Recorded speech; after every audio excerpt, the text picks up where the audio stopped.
12장.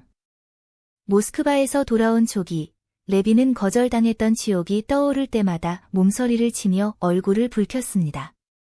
그때마다 그는 스스로에게 이렇게 말하곤 했습니다. 물리학 시험에서 낙제해 유급되었을 때도, 맡겨진 누이 동생의 일을 망쳐버렸을 때도, 난 내 인생이 끝장났다고 생각하며 똑같이 몸을 떨고 얼굴을 붉혔지. 하지만 몇 년이 흐른 지금 그때를 회상해보면 왜 그렇게까지 괴로워했는지 의아할 정도야.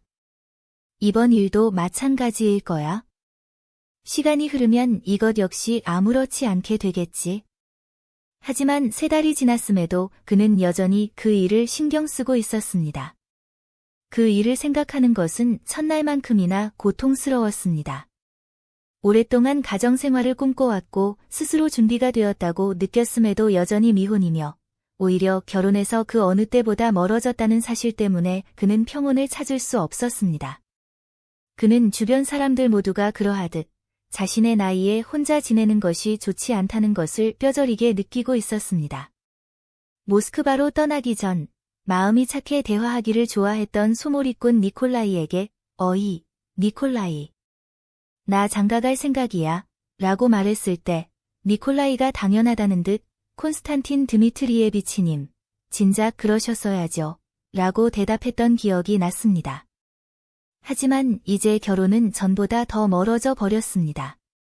PT의 빈자리는 이미 브론스키가 차지했고 아는 처녀 중 누구를 그 자리에 대입해보려 해도 도저히 불가능했습니다.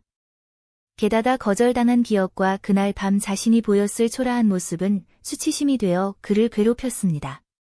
스스로 잘못한 게 없다고 아무리 되뇌어도 그 굴욕적인 회상은 가끔 그를 찔러 얼굴을 붉게 만들었습니다.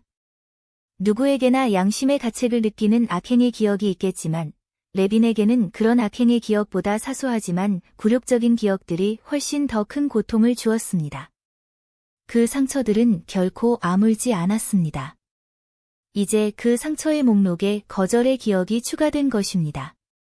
그러나 시간과 노동은 제 역할을 다했습니다. 쓰라린 기억들은 그가 보기에 하찮지만 실제로는 중요한 농촌 생활의 사건들로 서서히 덮여갔습니다. 매주 PT를 생각하는 횟수가 줄어들었습니다. 그는 PT가 결혼했거나 결혼할 예정이라는 소식이 들려오길 고대했습니다. 마치 썩은 이를 뽑아내는 것처럼 그 소식이 자신을 완전히 치유해 줄 것이라 믿었기 때문입니다. 그러는 사이 봄이 찾아왔습니다. 지체되거나 배신하는 일 없이 아름답고 친절하게 다가온 식물과 짐승과 인간이 한결같이 기뻐하는 드문 봄이었습니다. 이 사랑스러운 봄은 레빈을 더욱 고취했고 과거의 모든 것을 단절하고 고독한 삶을 확고하고 독립적으로 구축하겠다는 결심을 굳건히 해주었습니다. 시골로 돌아올 때 세웠던 많은 계획이 실행되지는 못했지만 순결이라는 가장 중요한 결심만큼은 지켜냈습니다. 그는 방탕한 생활 후에 겪던 수치심에서 자유로웠고 누구의 얼굴이든 똑바로 쳐다볼 수 있었습니다. 2월에는 형 니콜라이의 건강이 악화되었다는 마리아 니콜라예브나의 편지를 받고 모스크바로 가서 형을 설득해 의사의 진찰을 받게 하고 외국 온천지로 보냈습니다. 형의 기분을 상하게 하지 않으면서 돈을 빌려주고 여행을 보내는 데 성공했기에 그는 그 일에 대해 스스로 만족했습니다. 봄철에 각별한 주의가 필요한 농사일 외에도 레빈은 그해 겨울부터 농업에 관한 저술 활동을 시작했습니다. 그가 구상한 계획은 노동자의 성격을 기후나 토양처럼 결코 변하지 않는 기초 데이터로 간주하고 단순히 토양과 기후만이 아닌 노동자의 변하지 않는 특성까지 고려한 과학적 농업 원칙을 도출해내는 것이었습니다.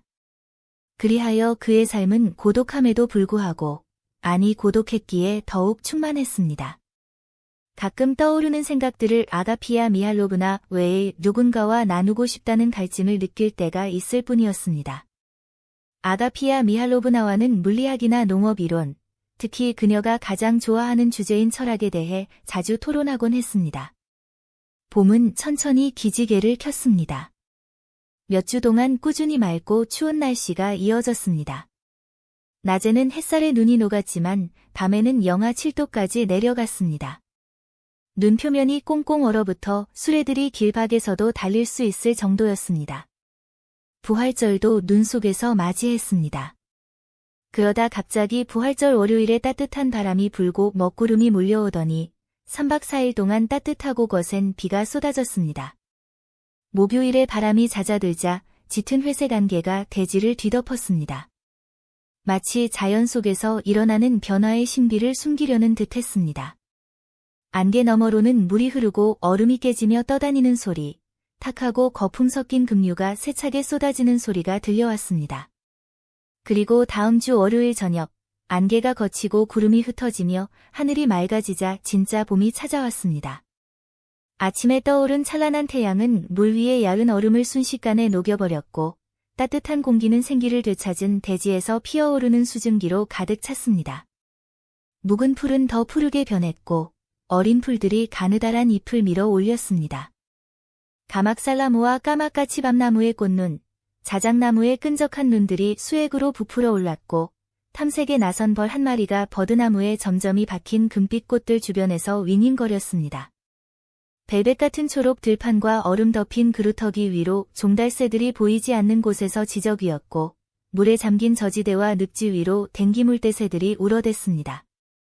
학과 들기러기 떼는 봄의 소리를 내며 하늘 높이 날아갔습니다. 털가리가 덜 된 소들은 목초지에서 울음소리를 냈고 다리가 휘너린 양들은 매하고 우는 어미 주변에서 뛰어놀았습니다. 발빠른 아이들은 맨발 자국이 남은 마른 길을 뛰어다녔습니다. 연못가에서는 아낙네들이 빨래를 하며 즐겁게 수다를 떨었고 마당에서는 농부들이 쟁기와 썰애를 수리하는 도끼질 소리가 울려 퍼졌습니다. 마침내 진짜 봄이 온 것입니다.